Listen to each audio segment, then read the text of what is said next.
It's William here, the Bangkok voice coach.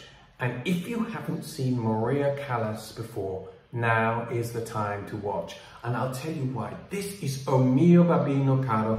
It is Callas singing it in her prime, absolutely elegant, beautiful, and understated. Yes, she was the most famous opera singer of her day, and she is arguably the most famous soprano in history. And let's have a look why.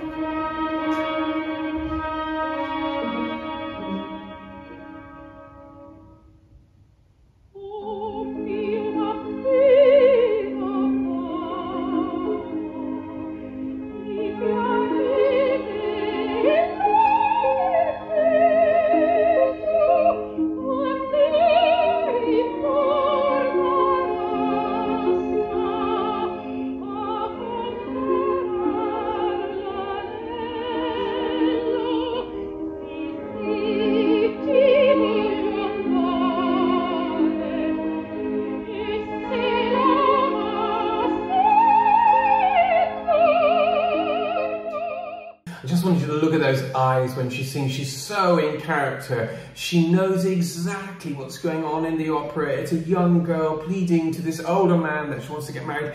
And she actually has this kind of youthful quality in her voice. Now, Callas doesn't always sound like this. This is much cleaner and slightly more juvenile than she would sometimes sound in a more dramatic role. She could change her voice to suit the situation, but also she sings with this absolutely wonderful, wonderful connection to her breath. She has the great cheekbones. She also has such a distinctive sound. It's very, very much her own sound, and she's a great musician.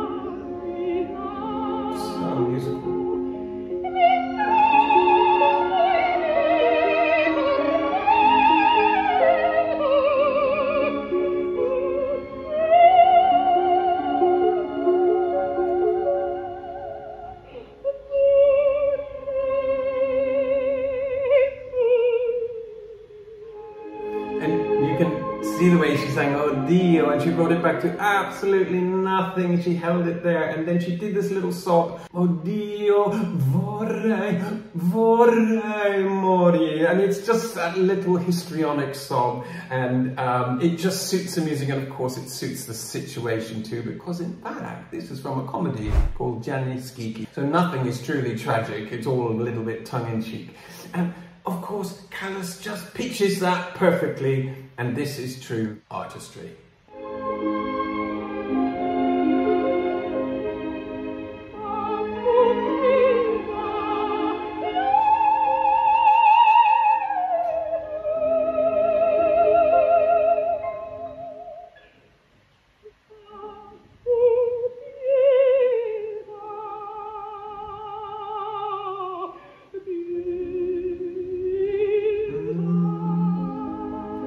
Notice the way it ends down the octave with just the harp playing the arpeggio to bring it to conclusion. It's at this ending. It's please, please, please.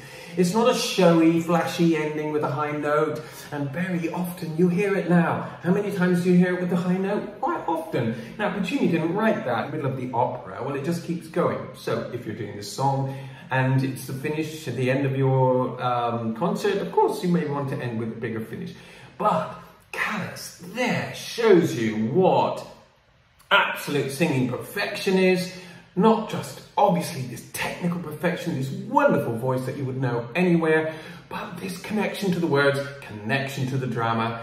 And Callas was an icon of her time. Now, I would urge you to look into Callas a little bit more, just a little Google here and there, and the first thing that often comes up is that she had this ill-fated affair with Aristotle Onassis, who was the richest man in the world, and who left her for Jacqueline Kennedy, whose husband, President of America, JFK, had been assassinated.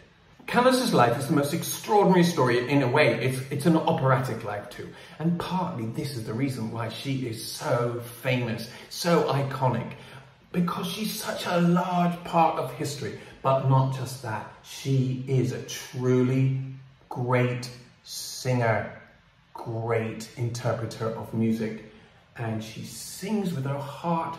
And there are those who think her voice is not perfect. Well, maybe it's not perfect, maybe it's better because it's not perfect. Maybe her flaws and her idiosyncrasies are what make her Callas. In fact, I'm writing an ebook about Maria Callas at the moment, and it's going to be available quite soon on my YouTube channel. And if you'd like to support my channel, you can click the link below, which is buymeacoffee.com. So please do send me a message, tell me what you think about Maria Callas. I am a huge Maria Callas fan. I wrote a show about her life, and that's how devoted I am to her. And I just want to make sure that her memory stays intact and alive, and of course it will. Thanks for watching. It's William here in Thailand. See you soon. Bye.